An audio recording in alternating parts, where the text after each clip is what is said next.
Okay, so if even reason contradicts itself, what does that mean for, everything? Like how this debate plays out in neuroscience, AI, and even the legal system.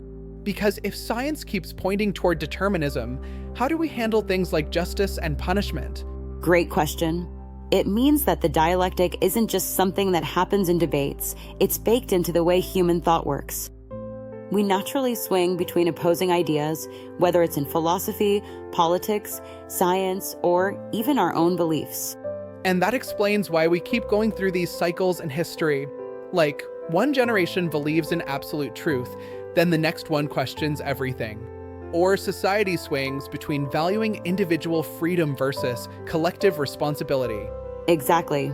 And it also explains why democracy, while courts, and science all rely on dialectical thinking, because there's no single final truth. Instead, progress happens through questioning, debate, and refining ideas over time. Okay, so let's connect this to the modern world. If contradictions are unavoidable, does that mean we're stuck in endless debates forever? Or is there a way to actually resolve these tensions? Great question. Kant's answer was basically stay in your lane. He argued that we should accept the limits of human reason and focus on experience and evidence instead of trying to grasp absolute truths. But Hegel and Marx took a different approach, saying that contradictions drive history forward. So next, let's explore that. How these contradictions play out in politics, science, and even AI and modern technology. Because if we're in the middle of a dialectical process right now, what's the next big shift? So we need to look at Hegel, Adorno, and the spiral of history. Hegel. I've heard his work is like wading through philosophical quicksand. That's fair. Hegel is notorious for dense writing, but his main idea is actually simple. History isn't linear. It moves through contradictions. That sounds a lot like Plato's idea of societies falling apart because of their own contradictions. Exactly. Hegel takes it further with the dialectical process, the famous thesis, antithesis, synthesis model. An idea, thesis, meets its opposite, antithesis, and out of that clash, something new emerges, synthesis. But here's the kicker. The synthesis becomes the new thesis, and the cycle repeats. So, human thought is basically a never-ending spiral of aha moments? Precisely. And Hegel applies this to history, showing how each stage of society builds upon contradictions in the previous one. This is what he calls the phenomenology of spirit, human consciousness evolving through history. That reminds me of the misconception we have that the Earth just goes round and round the sun, like a planet on a racetrack, repeating the same loop every year. Right. But in reality, the sun is also moving, orbiting the center of the Milky Way. So Earth isn't just circling in place, it's spiraling forward through space, like a corkscrew. Exactly. We're not retracing the same path. Each year we're in a new position in the galaxy. That old image of repetition, going around in circles, misses the bigger picture. And Hegel would say the same thing about history. It might feel like we're stuck in cycles, war, peace, progress, collapse, but history doesn't repeat itself exactly. It spirals. Each turn brings us back to similar themes, but at a different level, a new context, a new synthesis. It's not just déjà vu, it's development. But wait, that makes it sound like progress is inevitable. What happens when we mess things up? Great question. Hegel believed that even mistakes contribute to progress. Every failed system contains the seeds of its own destruction and also the seeds for something new. So even our mistakes are just stepping stones to a more advanced way of thinking? Exactly. But not everyone agreed with this optimistic view. Enter Theodor Adorno. Right. Adorno was part of the Frankfurt School, a group of 20th century philosophers who thought Hegel was a little too optimistic. While Hegel saw contradictions as fueling progress, Adorno thought some contradictions just keep us stuck, and he wasn't a fan of these sweeping historical narratives. He argued that attempts to fit everything into a neat dialectical process risk ignoring the messy, unpredictable nature of reality. So, he's saying that sometimes things don't follow a tidy pattern? Exactly. Adorno's negative dialectics argues that we should always question our own frameworks, even dialectics itself. He was especially wary of how powerful ideologies use these structures to justify oppression. So, Adorno was like, beware of systems that claim to explain everything because they might just be ways to control you. Pretty much. And his skepticism is super relevant today, especially when we see political and media narratives that try to oversimplify complex issues. Give me an example. Adorno argued that modern capitalism, for example, doesn't resolve contradictions, it just papers over them. Instead of capitalism collapsing under its own weight, like Marx predicted, it adapts. People are distracted by entertainment, advertising, and consumerism, what Adorno called the culture industry. So instead of fighting back, we binge watch Netflix and buy more gadgets? Exactly.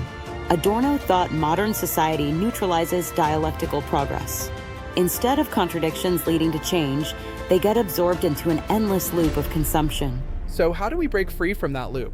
Adorno's answer was critical thinking, constantly questioning systems of power and refusing to take reality at face value. Which sounds kind of dialectical in itself. You got it. Even the critique of dialectics is dialectical. Now, before we go any further, a quick note. The name Marx can stir up strong feelings, especially in the West, where it's often associated with Cold War politics or failed revolutions. But what we're exploring here isn't dogma. It's the thinking, the method behind his analysis of history. You can disagree with his conclusions, but there's value in understanding how he saw the world. So we're not waving any red flags? Only the flag of curiosity. Hegel sees history as this evolving dialectic. Adorno warns about stagnation, but Marx says, let's take action. Exactly. Marx flips Hegel on his head. Instead of history being driven by ideas, Marx says it's driven by material forces, things like labor, money, and power, specifically class struggle. So instead of philosophical debates moving history forward, Marx says society evolves through economic struggle? Right. Marx's historical materialism argues that economic systems shape societies, and every society has a ruling class that controls wealth and power, the means of production, and a working class that struggles under them. And remember, this isn't about blaming individuals, it's about seeing systems. Marx's lens isn't about hating the rich or glorifying the poor. It's about understanding how economic systems shape the roles we play, often without us even realizing. Marx argued that capitalism, while innovative, is also inherently unstable. The rich get richer, the poor get poorer, and eventually, the contradictions become unbearable. It creates wealth, but also extreme inequality. And Marx predicted capitalism would collapse under its own contradictions? Because the inequalities become too much to bear? Yes, but here's where it gets interesting. Marx believed that revolution wouldn't just happen automatically. People have to recognize the contradictions, organize, and actively push history forward. Marx believed that eventually, the working class, proletariat, would rise up, overthrow the capitalist class, bourgeoisie, and create a classless society, communism. Now that last word, communism, it's loaded, no question. But Marx's original idea wasn't necessarily the authoritarian regimes we later saw. His vision was of a more equal, cooperative society. Whether or not that's realistic is a huge debate, but it's important to separate the ideas from how they've been interpreted or used over time. But that didn't exactly go as planned in history, did it? Capitalism is still here. That's why Marx remains so controversial. So even Marx himself becomes part of the dialectic. Reinterpreted, debated, reimagined across generations. Exactly. These ideas aren't meant to be final answers. They're provocations, lenses that help us see what might otherwise stay hidden.